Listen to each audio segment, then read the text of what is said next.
Hi, thank you for joining us on this episode of Sports Bets for Free. My name is Scott Jenkins, your host, just a local sports bettor here in Phoenix, Arizona.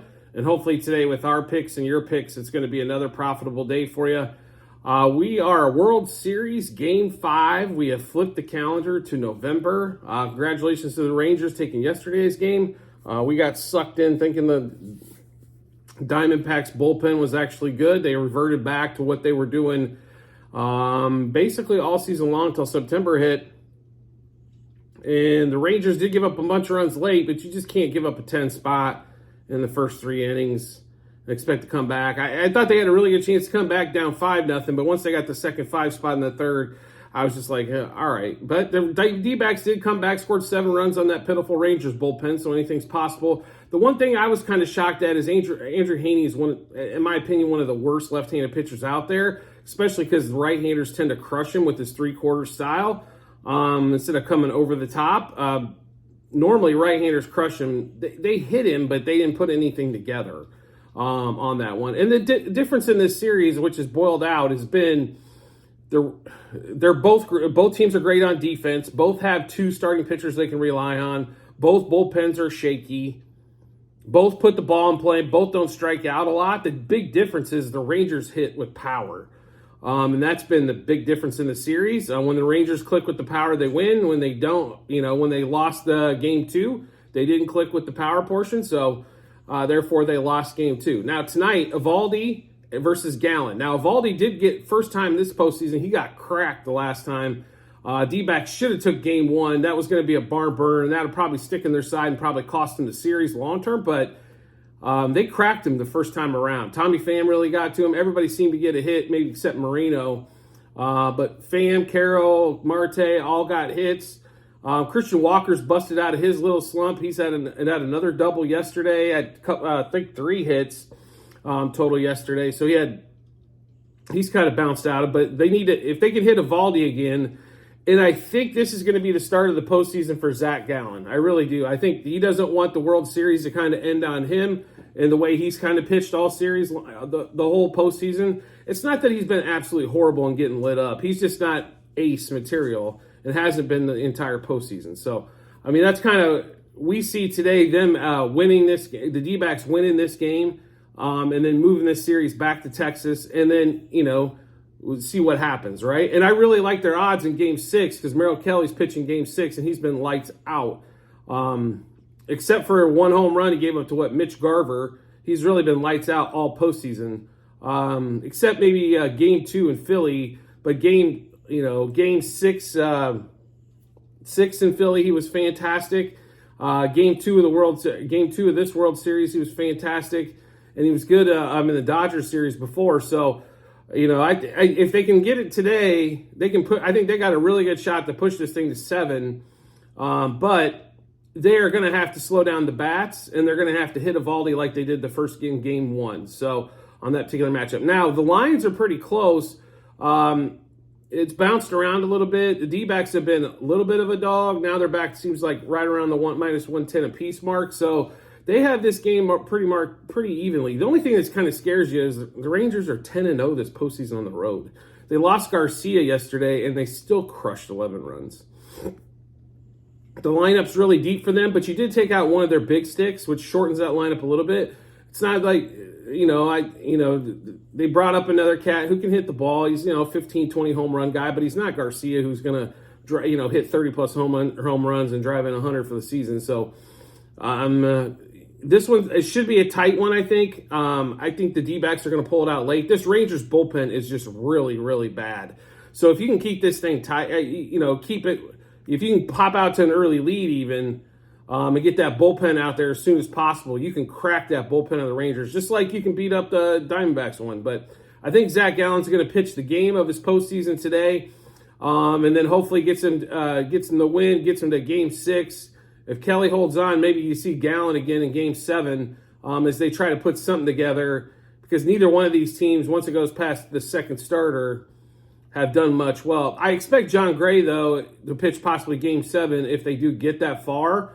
Rangers are trying to close this out because they know the longer this series goes, the worse it is. When you lose a big bat like Garcia, you lose Scherzer, he's been a lot of name value, but he's still got you 9 outs with no runs in the game he got hurt. That does hurt. It does hurt you. So they want to get this game over as soon as possible, or this series over as soon as possible, and get their first ever World Series. But we are taking the D-backs money line today, -1.5, 2.5, and 3.5 on the run line. I think they get an early lead. It's close, and then they just crack it open late is kind of what we're thinking here. D-backs over the 3.5 team total. D-backs plus a half a run, first 3, 5, and 7 innings. Now, I will warn you, this is heavily juiced on these, 180, 150, stuff like that. Rather than taking money line, we're taking a little bit more risk here. But I want that half a run because I think we could see a pretty tight ball game, especially third through fifth innings, for first 5 for sure. Zach Gallen over 4.5 strikeouts. Zach Gallen over 15.5 outs and under 2.5 earned runs. And we're going to take Nathan Eovaldi over 2.5 earned runs. Corbin Carroll, Ketel Marte, Tommy Pham, all over 1.5 hits, runs, RBIs. Carroll, Marte, Pham over 1.5 total bases. Carroll, Marte, Pham double. Carroll, Marte, Pham homer. And I think this bet here, I probably should have made this one the best bet that I'm going to give you next. We did go with Marte in this particular one because I think it's going to be a tight, like I said, tight ball game throughout, and then they kind of blow it up. But therefore, didn't really want to take much of the D-backs action. But Corey Seager to get a walk is at plus 105. I suggest you go and hammer this as hard as you possibly can financially, because I don't think they're gonna let him hit. I wouldn't. I mean, if you take him out, so Simeon did get, Simeon finally has hit in the last couple days, but he hasn't hit the rest of the postseason. So Seager's been the one that's just been mashing the ball. But if I'm the pitching staff for the Diamondbacks, with 2 outs and less than the bases loaded, I'm walking him, or I'm walking him every time there's an open base. Or this is like going back to the Barry Bonds days. You're not going to be the guy that beats us. The guy behind you might beat us because that team's talented, but they've got to be so careful when pitching a Seager. At least throw the first couple pitches as balls and see if he chases something. He's so aggressive early in the count. But yeah, they've got to stay away from Seager today as much as possible. So Corey Seager walk, like I said, was plus money. Hammer away at that one as much as possible. So I'll run through those bets for you one more time. D-backs money line. D-backs -1.5, 2.5, and 3.5 on the run lines. D-backs over 3.5 team total. D-backs plus a half a run, first 3, 5, and 7 innings. Zach Gallen over 4.5 strikeouts, over 15.5 outs, as we think he's going to give you 6, 7 tonight, and under 2.5 earned runs. Eovaldi over 2.5 earned runs. Carroll, Marte, Pham over 1.5 hits, runs, RBIs. Carroll, Marte, Pham over 1.5 total bases. Carroll, Marte, Pham double. Carroll, Marte, Pham homer. And Corey Seager walk. So at the end of this episode, do make sure in the comment section you will see a link to the Google Sheet. On there, the Google Sheets will have all of our bets, what juice we got those at, how many units we placed, and what book they were placed at. So make sure you do get a chance to check that out when you get some time. You can follow along all season. I'll give you a slight tutorial on the sheets. There are currently 4. One is football last year, if you just want to see the results from football last year. Sheet 2 is baseball all of this year. We've had a fantastic baseball season. I hope we get a couple more games to play. Sheet 3 is football this year, and college and pro. And sheet 4 is college and pro basketball.